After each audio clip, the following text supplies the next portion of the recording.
Hey, I'm Dr. Stephen Bradley, your friendly neighborhood anesthesiologist and naval officer.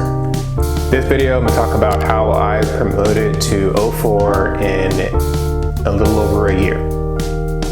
Sure, it's probably a really catchy title for this video that may have lured you here, but I'm going to break it down. In short, things work a little differently in the medical corps, and you're able to promote faster. So for those of you that don't know, the military is divided up into this rank structure. There is the enlisted ranks, there's the officer ranks. Enlisted goes from like E1 to E9. Don't quote me on this stuff, but E1 to E9 roughly. E1 is when you start boot camp. After like 6 months or so, you automatically promote to E2 if you don't get into trouble. And you continue to promote every couple of years as an enlisted service member. For the officer side, you start at O1, depending on how you come in, and then you can promote, I think it goes all the way up to O10, which is like a 5-star admiral or general or something, super high ranking. Big deal. So for context, my dad is a retired naval officer. He served for 21 years and he retired as an O-4, which is a lieutenant commander in the Navy. That's a major in the Army and the Air Force.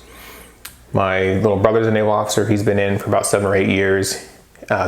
He's a surface warfare officer, just like my dad, which is a line officer. They're the war fighters, the real military type of folks. And he's been in for 7 or 8 years. He's an O3, which is a lieutenant.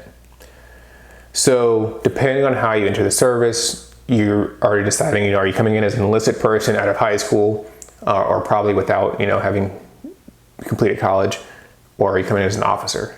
There are caveats to both. There are plenty of enlisted service members who completed college. There's some that have even completed graduate work and decided to enlist. I haven't wrapped my head around how that works, but I'm trying to learn. So if that's your situation and you enlisted despite having college degrees and even graduate degrees, I would love to chat with you and just find out your logic and reasoning behind that. For other folks though, so once you finish college, you're kind of eligible to come in as an officer. If you pursue nursing or medicine, if you come in as a nursing officer, usually with no experience, they start you out as an O1, which is the first level. For the Navy, that is an ensign.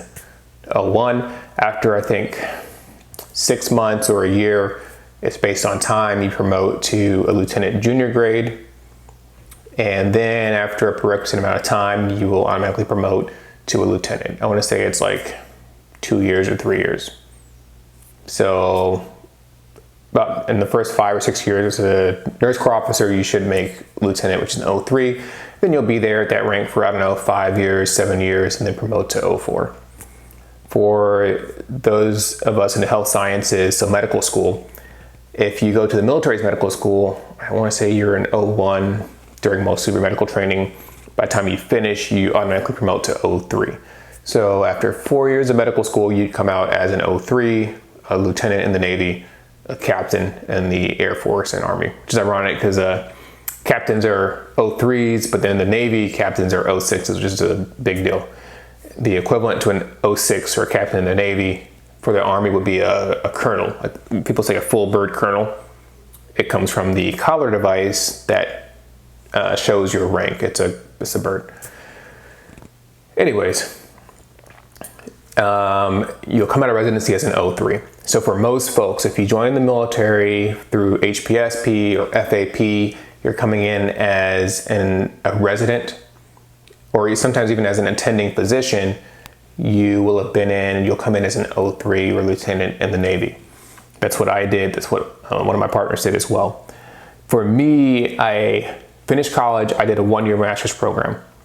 And then I did 4 years of medical school, and I came in during that financial assistance program after my first year of residency.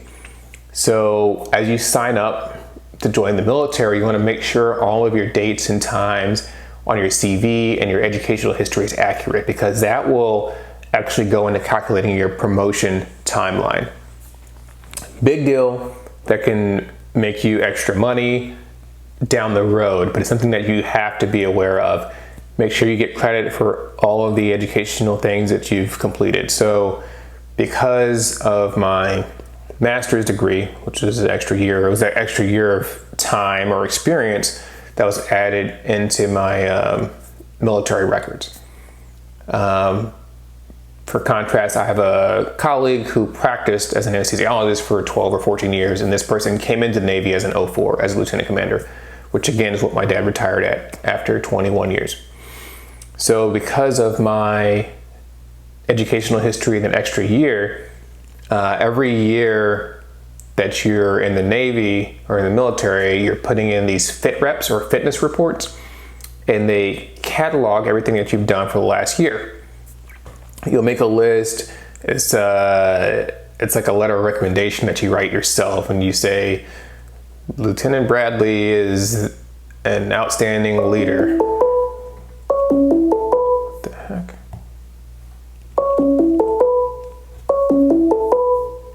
Sorry. You write this FITREP. Lieutenant Bradley is an outstanding leader, physician, clinician, educator, blah, blah, blah.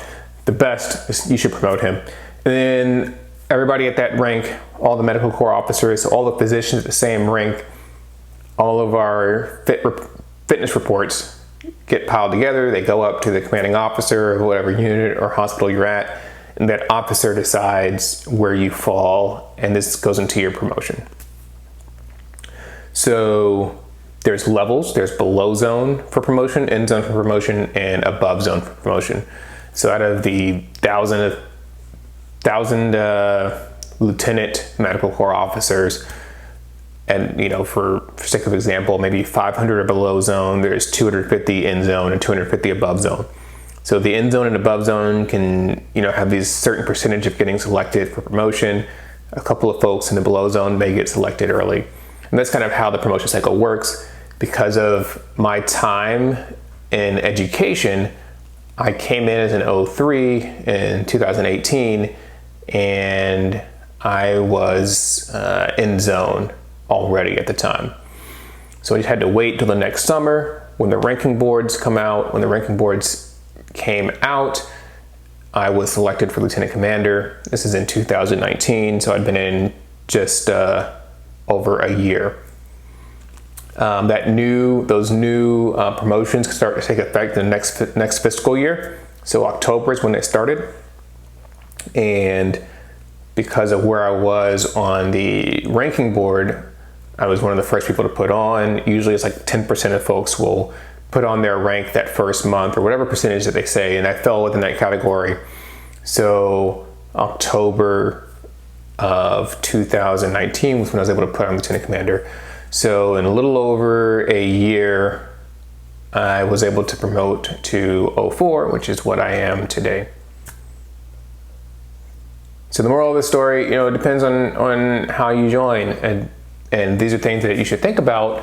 If you're joining as an enlisted service member, it's going to take quite a while to make it to the officer rank. Because what happens is you'll come in, you'll usually need to finish your first contract, which is 5 years probably, and then if you decide to proceed, you put in an officer packet, and it has to get signed off by your command, and it can become this long drawn out process, and it may take an extra 3 to 4 years to get picked up for the officer programs.